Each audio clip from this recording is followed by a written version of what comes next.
நம் தேவனாகிய இயேசு கிறிஸ்துவினால் உங்களுக்கு கிருபையும் சமாதானமும் சந்தோஷமும் உண்டாவதாக.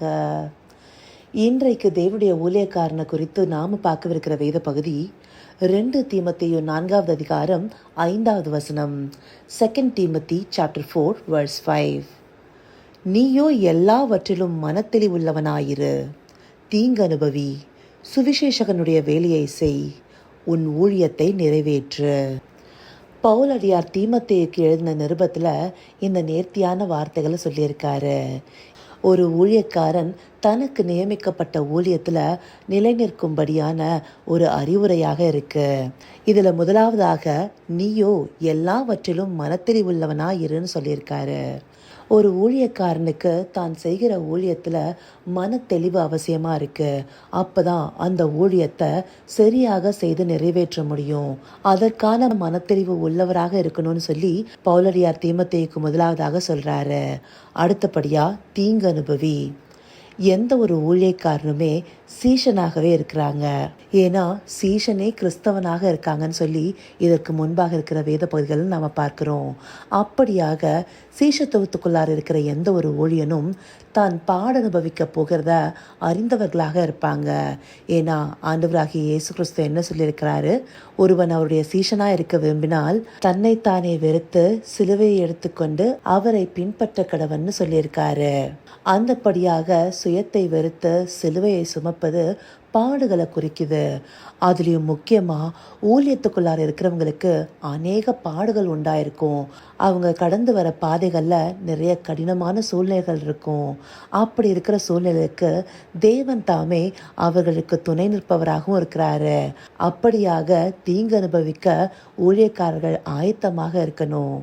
அடுத்தபடியா சுவிசேஷகனுடைய வேலையை செய். இங்க தீமோத்தேயுக்கு நியமிக்கப்பட்ட ஊழியம் சுவிசேஷக ஊழியம். அந்த ஊழியத்தை சரியாக செய்யும்படியாக பவுலடியார் சொல்றாரு. அதே போலதான் தேவன் பிரித்தெடுத்த ஒவ்வொரு ஊழியனுக்கும் நியமிக்கப்பட்ட ஊழியத்தையே செய்பவர்களாக இருக்கணும். இதை பவுலடியார் தீமோத்தேயுக்கு மாத்திரம் சொல்லல, அவரும் இந்த தெளிவுள்ளவராக இதை செய்தவராக இருக்கிறாரு. இதை நாம 1 கொரிந்தியர் 1:17 வசனத்துல பார்க்கும்போது தெரியும். ஞான ஸ்நானத்தை கொடுக்கும்படி கிறிஸ்து என்னை அனுப்பவில்லை, சுவிசேஷத்தை பிரசங்கிக்கவே அனுப்பினார். கிறிஸ்துவின் சிலுவை வீணாய் போகாதபடிக்கு சாதுரிய ஞானமில்லாமல் பிரசங்கிக்கவே அனுப்பினார். அந்தபடியாக பவுலடியார் தன்னுடைய ஊழியத்தில் தெளிவாக இருக்காரு. ஞான ஸ்நானத்தை கொடுக்கறதுக்கோ இல்லை மற்ற வேலைகளை செய்வதற்காகவோ கிறிஸ்து அவரை தேர்ந்தெடுக்கலை. சுவிசேஷ ஊழியத்தை செய்வதற்காகவே, அதுவும் சுவிசேஷத்தை சாதுரிய ஞானம் இல்லாமல் பிரசங்கிக்கிறதுக்காகவும் அவரை பிரித்தெடுத்திருக்கிறாருங்கிறத இந்த வசனத்தில் தெளிவாக சொல்லியிருக்காரு இல்லையா? அப்படியாக ஒரு ஊழியன் தனக்கு நியமிக்கப்பட்ட வேலையே செய்பவராக இருக்கணும். கடைசியாக உன் ஊழியத்தை நிறைவேற்று. தேவன் ஒரு ஊழியனுக்கு நியமித்த வேலையை முழுவதுமாய் செய்து முடிக்கிறவர்களாக எல்லாரும் இருக்கணும். பாதியிலே விட்டுவிடுபவராக இருக்கக்கூடாது. சரியாக அந்த ஊழியத்தை நிறைவேற்றுபவராக இருக்கணுங்கிறதையே இங்கே பவுலடியார் தீமோத்தேயுக்கு சொல்றாரு. இந்த வார்த்தைகளையும் அவர் சொன்னவராக மாத்திரம் இல்லை, செய்தவராக இருக்கிறாரு. ஆண்டவராகிய இயேசு கிறிஸ்துவனால தன்னுடைய ஊழியக்காரனாக நியமிக்கப்பட்ட நாளிலிருந்து அவர் எல்லா ஊழியங்களையும் சரியாக செய்து முடிக்கிறாரு. இந்த வசனங்களுக்கு பிற்பாடு கொடுக்கப்பட்ட வசனங்களில் அவர் சொல்லுகிற சில வார்த்தைகளை பார்க்கும்போது அதை அவர் நிறைவேற்றிருக்காங்கிறத நம்மளால் பார்க்க முடியும். முக்கியமாக 7வது வசனத்தை எடுத்துட்டோம்னா, நல்ல போராட்டத்தை போராடினேன், ஓட்டத்தை முடித்தேன், விசுவாசத்தை காத்து கொண்டேன். அந்தபடியாக அவர் தன்னுடைய ஊழியத்தை நிறைவேற்றுவதற்காக நல்ல போராட்டத்தை போராடி ஓட்டத்தை முடித்திருக்கிறாரு, விசுவாசத்தை காத்து கொண்டாரு. அதனால நீதியின் கிரீடம் அவருக்காக வைக்கப்பட்டிருக்குன்னு கான்ஃபிடென்ட்டா சொல்றாரு. அப்படியாக நியமிக்கப்பட்ட ஊழியத்தை நிறைவேற்றுபவர்களாக இருக்கணும். இந்தபடியாக ஒரு ஊழியன் தான் செய்கிற ஊழியத்தில் மனத்தெளிவுள்ளவர்களாக இருக்கணும். அந்த ஊழியத்தை செய்யும் போது வருகிற தீங்கு அனுபவிக்கிறதுக்கு ஆயத்தமுள்ளவர்களாக இருக்கணும். அதே போல் அவங்களுக்கு நியமிக்கப்பட்ட ஊழியம் என்னதோ அதை சரியாக செய்பவர்களாக இருக்கணும். அப்படியாக செய்து கொண்டிருக்கிற ஊழியத்தை நிறைவேற்றுபவர்களாக இருக்கணும். இந்தபடியாக இருக்கும்போது பவுலடியாரை போல நல்ல போராட்டம் போராட்டத்தை போராடினேன், ஓட்டத்தை முடித்தேன்னு சொல்லி தைரியமா சொல்ல முடியும்.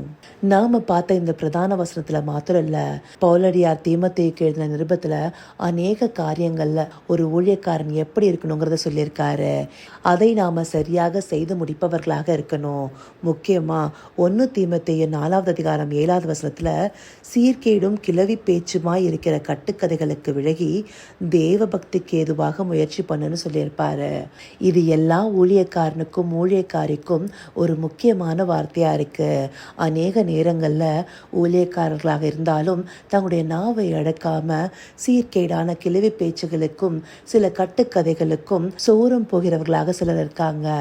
அந்தப்படியாக ஒரு நாளும் இருக்காம ஒவ்வொரு ஊழியனும் தேவ பக்திக்கு ஏதுவாக நடந்து கொள்ள முயற்சி பண்ணணும். அதையே பவுலடியார் குறிப்பிடுறாரு. இதையெல்லாம் அறிந்து கொண்டு ஊழியம் செய்கிற ஒவ்வொருத்தரும் இல்லை ஊழியம் செய்ய விரும்புகிற ஒவ்வொருத்தரும் தேவன் தனக்கு நியமித்த ஊழியத்தை பற்றி மனத்தெளிவுள்ளவர்களாகவும் அதை செய்யும் போது வருகிற இடர்பாடுகளுக்கு பயப்படாதவர்களாகவும் தீங்கை அனுபவிக்க ஆயத்தமுள்ளவர்களாகவும் தனக்கு நியமிக்கப்பட்ட ஊழியத்தை செய்பவர்களாகவும் அந்த ஊழியத்தை நிறைவேற்றுபவர்களாகவும் இருக்கணும். அப்படியான நல்ல ஊழியக்காரனாக இருக்க தேவனை நோக்கி பார்ப்போமா? கர்த்தாவே, தேவாதி தேவனே, உமக்கே இந்த வேளையில் நன்றி செலுத்துகிறோம் ராஜா. அப்பா, இன்று நீர் காண்பித்த வார்த்தைகளில் சொல்லப்பட்டபடி எங்களுக்கு நியமிக்கப்பட்ட ஊழியத்தை நாங்கள் சரியாக செய்பவர்களாகவும் அதில் மனத்தெளிவுள்ளவர்களாக எந்த ஒரு தீங்கு வரும்போதும் அதற்கு பயப்படாமல் எதிர்கொள்பவர்களாகவும் எங்களுக்கு நியமிக்கப்பட்ட ஊழியத்தில் நிலைநிற்பவர்களாகவும் அதை நிறைவேற்றுபவர்களாகவும் இருக்க தேவரீர் எங்களுக்கு தயவு பாராட்டுங்கப்பா. ஆம் தகப்பனே, மனத்தெளிவோடு காணப்படவும் நல்ல போராட்டத்தை போராடினேன், ஓட்டத்தை முடித்தேன், நீதியின் கீடன் எனக்காக வைக்கப்பட்டிருக்குன்னு பவுலடியார் சொன்னது போல நாங்கள் ஒவ்வொருவரும் எழுப்பப்பட தேவரீர் எங்களை நடத்தியருளுங்க. அப்படியாய் நீங்கள் செய்ய போகிற கிருபைக்காய் நன்றி. சகலவித துதி மகிமை கனம் யாவும் ஒருவருக்கே செலுத்துகிறோம்.